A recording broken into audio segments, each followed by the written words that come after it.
This is the podcast Wide Open Spaces with Elise, with me, the fiery redhead. You can listen to this podcast anywhere you love listening to your favorite podcasts. Check me out at wideopenspaceswithelise.com. Elise is spelled Ilise. Now let's listen, talk, and evolve together.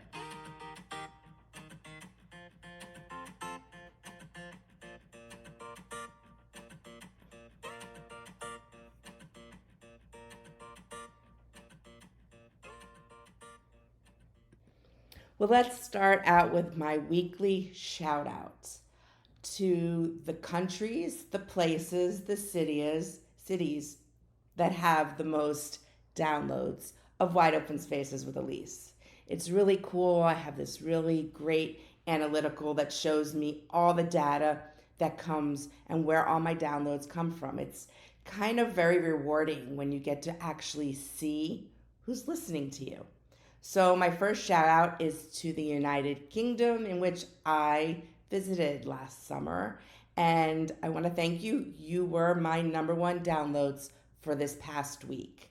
Then we'll move on to France. Well, I was there this summer. And, well, love you. Germany, I've been there for a small amount of time, but I definitely intend to go back and visit for a much more extended time. And number 4 is Spain. Huge shout out to Spain, where I spent a big chunk of my summer in Barcelona and loved it. Loved the people, loved the place. Didn't love the heat. Sorry, Spain. A little bit hotter than it is here in the US and Florida, but I still loved you. So thank you to all those downloads. And there's so many others, and each week I will definitely shout out the top 4. So this is episode number 163. Politics can be hazardous to your health. Now, I was,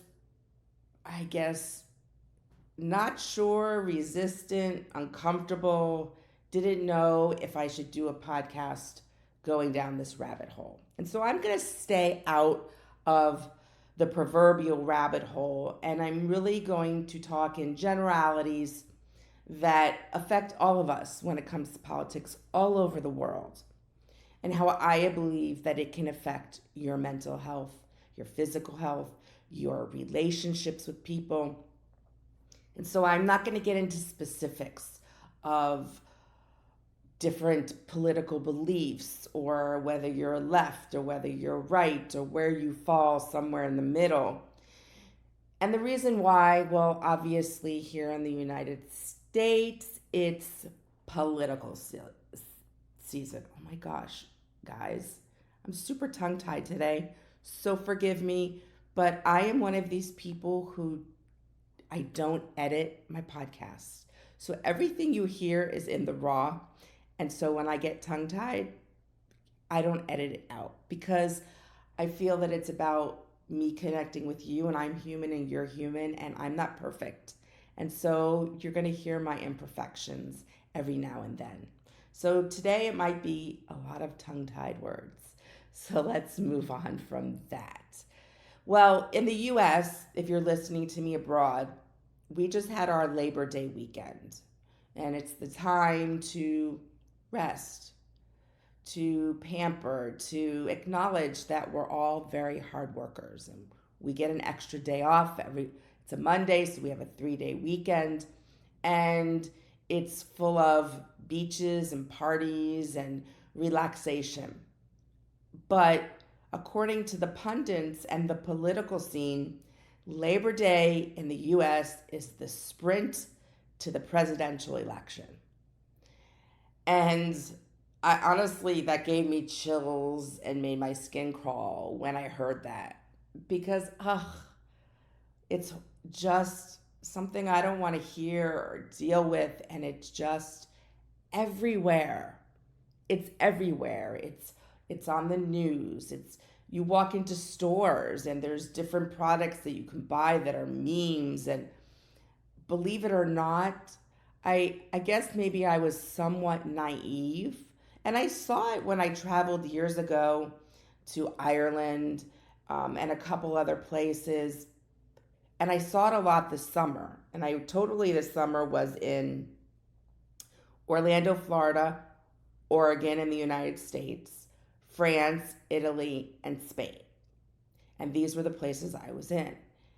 And I really was naive to the fact about how much abroad is tuned into American politics.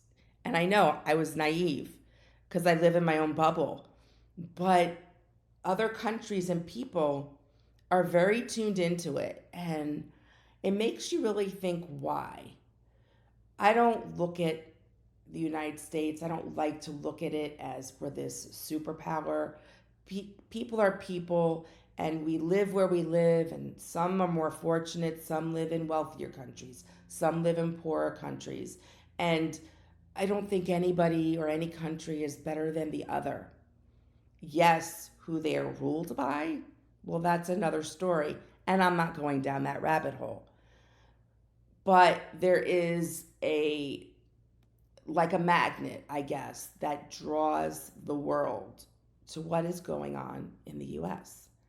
And I'm always trying to draw myself to what is going on in the world because I want to be educated. I don't want to be naive.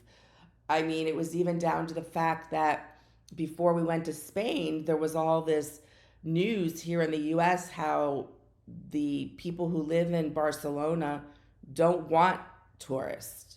But yet, when I spoke to someone who lives in Barcelona, they were like, ugh, that was a blip on the radar. We don't feel that way. Most of us don't feel that way.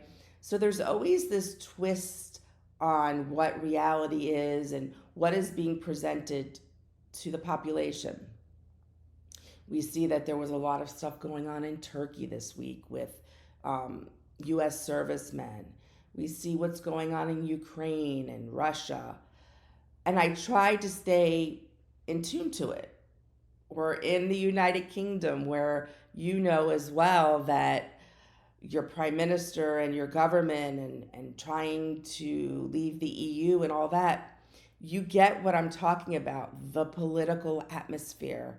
And I would be remiss if I didn't mention what is going on in Israel and Gaza. And so there's unrest in the world. And it all revolves around politics and what you believe politically, what you're being fed from the head of your government, and what is being distorted by the media. And so, what do we do? And you should see me right now because I'm using my hands a lot with this topic, and I guess it's just so frustrating to me. What do we do as that person who's sitting with earbuds in front of a TV, in front of your computer, and we get bombarded with this political unrest or wars or what's going on in different countries? And how do we decipher it? How do we know what's factual and not factual? And how do we know what to believe and where we should put our stance? It's really hard and it's really overwhelming. And the reason why I focus on it is because I truly believe, and I see it here in the US, and obviously I can't talk from personal experience in other places. I only can go by what I see or when I visit and I ask questions of the people who actually live there. And so I see here in the States how politics can affect people physically, emotionally, their mental health, and their relationships. And because we're on this sprint to the presidential election, I kind of felt that as a mental health professional, that I'd be remiss if I didn't address this. And if you are listening, and I love my people who listen to me abroad, please don't hit the pause or stop button because there will be things in this, and I may refer to specific things here in the US because I can't talk about where you live. I don't experience it. Write me back, make comments, let me know what you experience where you live. and what's going on where you live. Educate me so that I can share that with my listeners as well. But because these countries that are abroad are so attuned into what is going on here, I felt that we could all benefit and connect on this issue of politics and how it affects us. The propaganda, the advertising, the things you get in the mail, the incessant emails and text messages that come across my mail and my phone every day is quite frankly frickin' annoying. It's annoying. How many times are you going to tell me to support your candidate? How many times are you going to tell me about the issues that are out there? It makes me angry. It makes me somewhat disgusted with this whole political thing that by no choice of ours, we have to go through here in the next 2 months. Okay, so I lied a little bit. I just paused.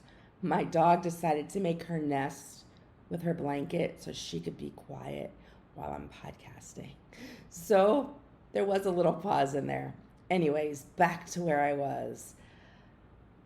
So it's incessant. It's everywhere. And let me give you some examples. And like I said, I'm going to be neutral here. Doesn't matter what I believe or what my politics are. And frankly, for me, it doesn't matter what you believe and what your politics are. But these are things that I have seen on the left and on the right on advertising. And they've been on billboards. They've been in my text messages, in my emails, in magazines, social media. These are the things that I've seen. Fuck Brandon for the left, for the Democratic Party. Kamala the communist, again, on the Democratic Party. For the Republican Party, here in South Florida, the billboard is "Welcome to Mar-a-Lago, home of the felon." Now I'm driving to take my daughter back to college, and this is the billboard I get to see. I'm behind somebody in their car, and the bumper sticker is "Fuck Brandon, Kamala the communist." What is happening? Really, what is happening? I understand we take politics deeply, and we have our team that we root on, but it has decompensated and degraded, and the decorum of what politics used to be and what presidential elections used to look like, and senatorial and congressional, it's just gotten ugly. And even if you don't want to be a part of it, well, guess what? You frickin' don't have a choice, because you could be driving down I-95 in South Florida, and these are the billboards you see. And these are the things you see behind people's cars and bumper stickers on their cars. You know, you've seen those bumper stickers for both sides. They're for both sides. There is not more on one than the other. Each side has their whatever, things that I would never put on my car, or I can't imagine the people, the money they put in to these billboards, whatever. You get my point. So we're bombarded. You can't get away from it. Even if you're somebody, and I know I have plenty of people who are like, I don't get into politics. I don't care what's going on. Okay. I have my own opinion on that, but I know people who are like that. You can't escape it. Each election, it gets worse and worse. You just can't escape it. I mean, I couldn't escape it when I was in Spain. People would make comments to me when they heard I was from the United States. There's little bobbleheads in stores of certain presidents that are in another country. but it's our presidents on bobbleheads. I mean, it could blow your mind. It's literally insane. It literally could make you insane. And so, where do we go from here? Well, my biggest concern, obviously, is your mental health. And we're passionate in the United States, and I'm sure in many countries abroad, we're all passionate and proud of the countries that we live in. How do we express that appropriately? I don't think we can ever go back there. I think it's so destroyed all over the world that it's just what civil wars are made of. I mean, it's quite crazy, and how do we survive it? And I have some suggestions that I think will help you along the way with it. Obviously, limit your TV. We can't avoid the bumper stickers, the billboards. You can block those texts. You can unsubscribe. You don't need them. If you already know who you're voting for, you don't need all those texts coming through or those emails, filling your emails up. And oh my gosh, I didn't even talk about what gets sent in the good old mail, physical mail. And so rip it up, throw it away, don't even look at it. It is creating a lot of anxiety in people. You can see it when you watch the news, when they talk about their candidates. It's causing high blood pressure, people getting worked up, angry. You see people are on the side of the road holding up their candidate sign and people from their cars screaming profanity. Why? What's that gonna do? You're getting aggravated, screaming profanity because they have their beliefs and you have your beliefs. And why can't we live in harmony? Well, I don't know at this point that will ever exist. And so as a mental health professional, it's hard to watch people who get into it, who argue about it, or tell you about it, and you can see how worked up they are and afraid that their candidate's going to lose. And there's just no calmness in it at all. And so I want to tell you a little story, a personal story of mine. I frequently will share personal stories. If you listen to me a lot, I talked about my dad before. Now, I grew up with a very political father, which created me to be very political. And so me being neutral here is really something that's an accomplishment for me because I am very political. And I grew up in a home with a father. My mother, not so much. She's probably more now than she ever was. And I think that's just part of the climate that we have no choice, but we get sucked into it. So I grew up in a political home. And normally, traditionally, you follow what your parents' party is and what their beliefs are. And as you grow up and you become adult and you become immersed in your world, your views can change. You can change parties. You can moderately change your thought process and the way you feel on issues and laws, etc. And so I grew up in this home. And I had a great relationship with my dad. My dad was I don't know, I guess my superhero. He was larger than life, and I always just really bonded with him. We saw the world when I was growing up and younger, in my late teens and early 20s. We saw the world very similar. He was definitely more high tense than I was about these issues because he was older, I assume, where I was more laid back. And when I was in college, it was my first time I got to vote. There was an election between George H.W. Bush and Governor Dukakis.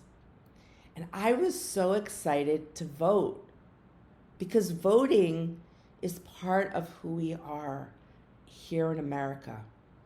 And if you're listening to me out there and you come from other countries, you know that your voting can be taken away from you, can be illegally handled.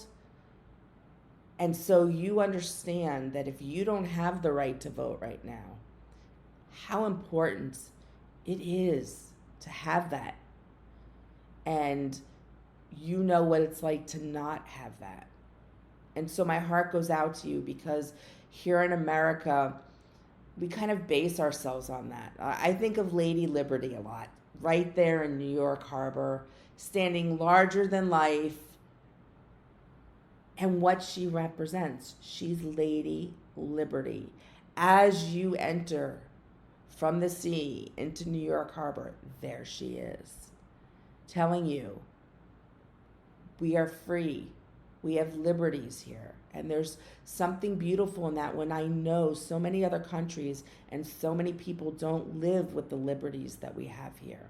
And it's really heartbreaking because it's all based on where you live or where you were born and whether you were born with a silver spoon in your mouth or not.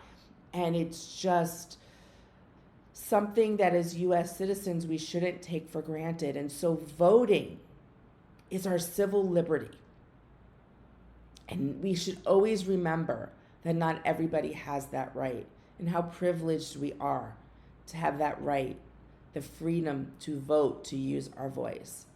And so I was this 18-year-old teen standing on the corner, holding up the candidate of my choice's sign, and I felt so proud because I was taking what my father taught me and I was now putting it into action as an adult. I didn't just sit back. I felt good. And the first time I walked into that voting booth, and back then we had booths, we don't really have that here anyways now in Florida. It's those digital things and whatever. But I remember walking in and punching my holes for who I wanted to vote for in my college town. And I was so proud when I walked out. And when they gave me that little I voted sticker. And to this day, when I get that sticker, I feel proud. Because I really know what that means, what that's about. And so as I got older, my dad's political beliefs began to change, which happens as you get older and you evolve and you see the world differently. But his beliefs became the opposite of what my beliefs were. He switched parties. Okay, that's what having voting is about, and having people and having choices. We vote for what we believe in, what we think is right, what we think is better for ourselves and for our country. Fine. Well, about a decade ago, there was this election. And my dad was for the candidate that I wasn't choosing. And it really frustrated him that this child that he was there with from the day she took her first breath, who was so much like him, who we talked almost every day, didn't see eye to eye with him politically. Well, I didn't change. I only evolved in the way that I was raised. And he changed, and that was okay. And that was something for me to learn. There was a learning lesson in that. Maybe someday I'll change. I don't know. But at this point in my 50s, I'm still in the same place. Maybe a little differently in where I agree with it, but I'm in the same place. And it really frustrated my dad that I didn't evolve in the direction that he did. And so there would be conversations that would turn into heated debates, conversations that would turn into arguments. And it was almost every time that I saw him that this would start happening. And 99.9% of the time, it was him bringing it up, because I guess he felt that somehow he could make me see the light into the way that he saw things. And he didn't understand why things that he thought were like key issues weren't as important to me. There were other things that I thought were key issues. And so he constantly, I think, thought that he could mold me and move me and evolve me into his direction. It didn't happen. And then it was a holiday. I really don't even remember what the holiday was. And I was kind of dreading seeing my dad, the guy that I liked talking to. And mind you, our conversations went from every day to once a week to once every 2 weeks. And he wasn't calling me as much. And then I would be like, I haven't talked to my dad. I really need to pick up the phone no matter what's going to come across from the other line, from his voice, from his mouth, and where it was going to go. And I'm like, oh my God, I'm dreading seeing my father. This is fucked up. There's something wrong with this. This shouldn't be like this. This is over politics. Remember that as I tell you the rest of the story.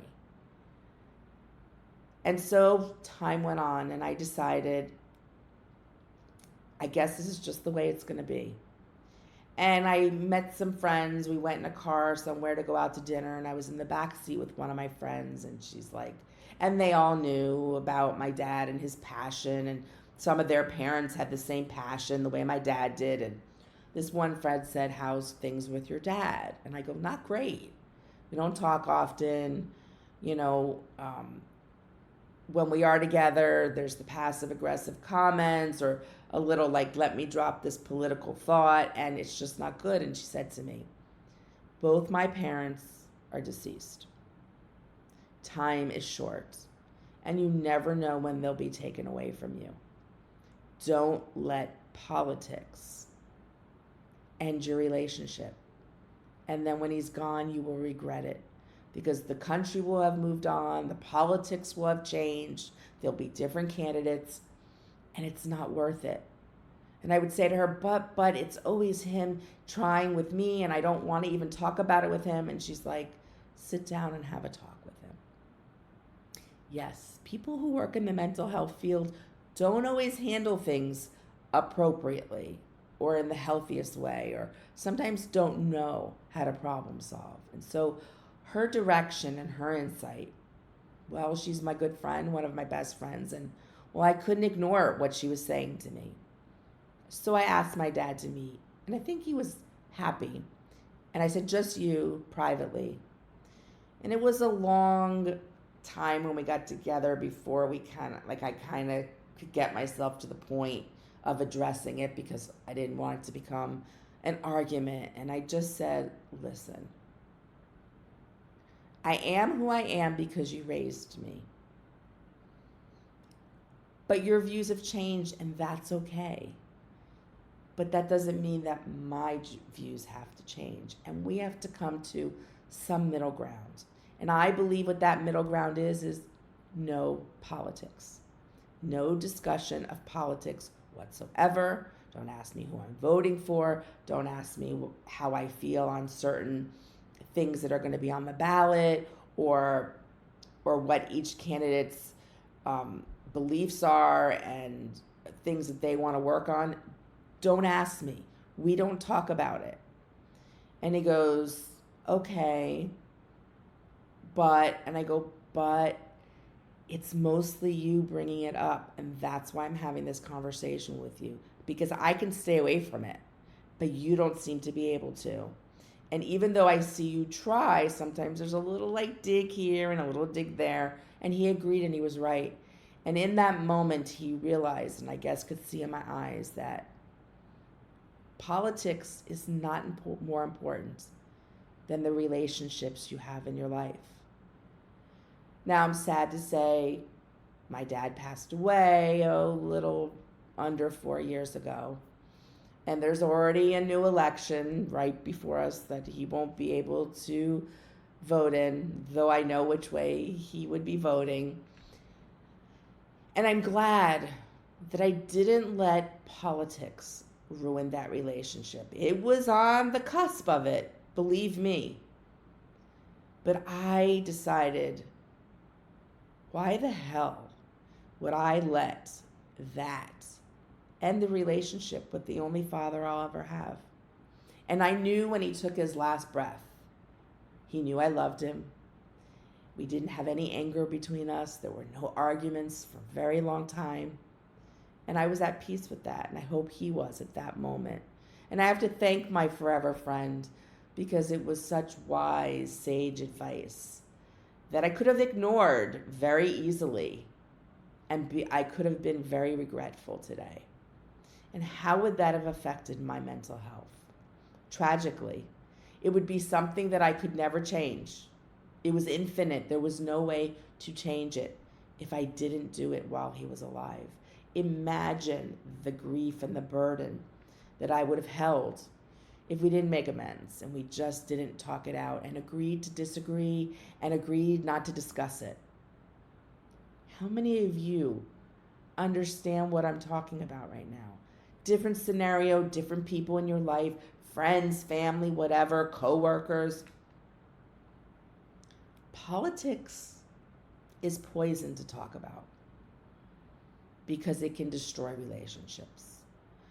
And the relationships are really the glue in our life. They're what connects us to the world, to our feelings, to the joy, to the gatherings. And when we lose that over politics which are supposed to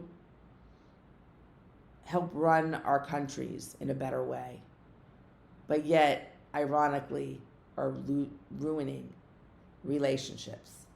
So are you really going to give your candidate or the opponent that much power over your life and your relationships? Are you going to allow that to end years and years of connections? I mean, that's really up to you. And I want you to sit on that thought. What if my dad passed away and we didn't have that talk? Imagine that being the person in your life. How would you feel? Now, I'm not naive. I understand there will be people in your world and in my world that there is no coming to let's agree to disagree. And that's a sad fact. And if that is you, if you are that person that's listening to me right now, maybe it's time to sit back and think about that. Is it really worth losing those precious connections in your life? Are you really the person that people have to cut off, that view as toxic when it comes to politics, that they just can't have you around anymore? Don't be that person. Evolve, change, embrace the fact that we're different and we have different beliefs, and that can make you angry.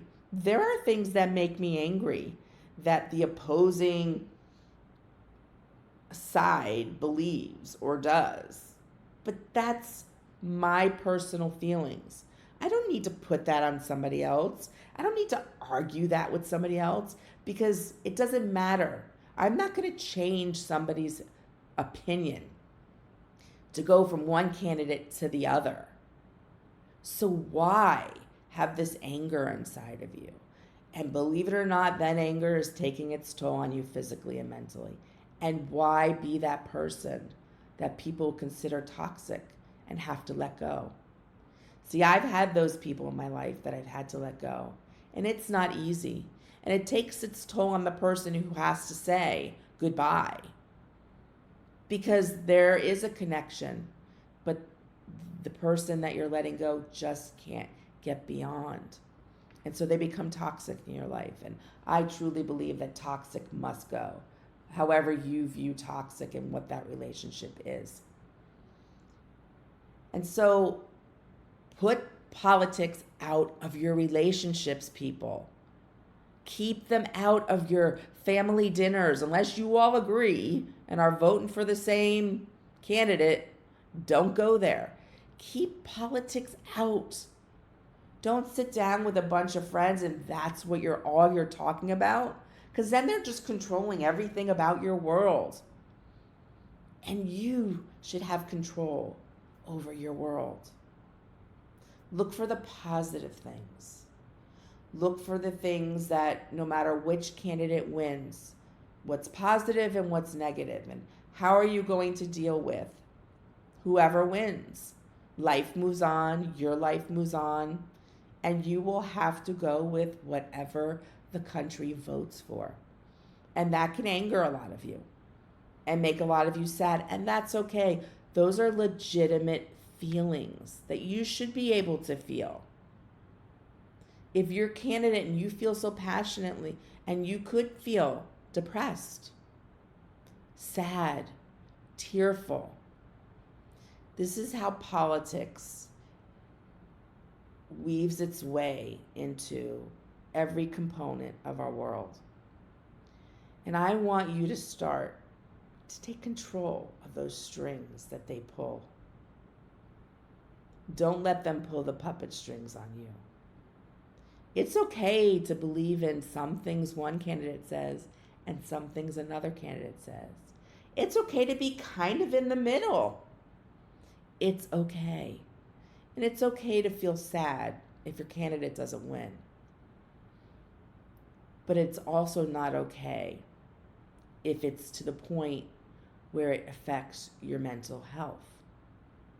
Because they're not thinking about your mental health. You're the only one. So how much are you going to let politics take hold of you and let them pull the strings? I've cut the strings. Neither party, neither person who wins will control me. I will have my own thoughts, my own feelings, my own judgments, my own opinions. But they're mine. And I don't have to tell anybody about them because it's mine. And I don't need to change anybody's opinion.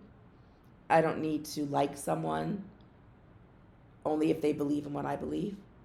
The world is beautiful. It's colorful. It's full of individuality.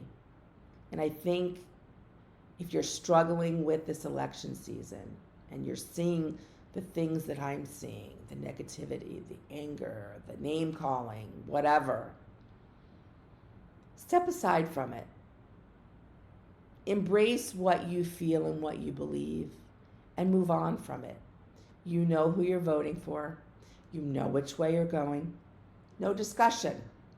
You don't need to talk about it with anybody. People ask you, you just say, you know what they say, talking politics is never good for a relationship. I mean, that's an old adage, and it stands true from when it was said, 100 years ago till today. Talking politics can never be good for relationships. And in this climate, it's really affected mental health and the way people function and the way they perceive the world. And what I do want to say, because as a mental health professional, I know there are some populations out there that are very vulnerable to rhetoric and things that they're being told and trying to get to change their opinions on things. And they're very susceptible to believing what's being told to them. No matter who tells you, no matter what they tell you, research it. Research it from every different side possible. Because there will be false news, there will be propaganda, and then there will be the truth. And do your research if you happen to fall into that vulnerable population that's very impressionable, that people see that they can kind of convert you to their side. Embrace your individuality.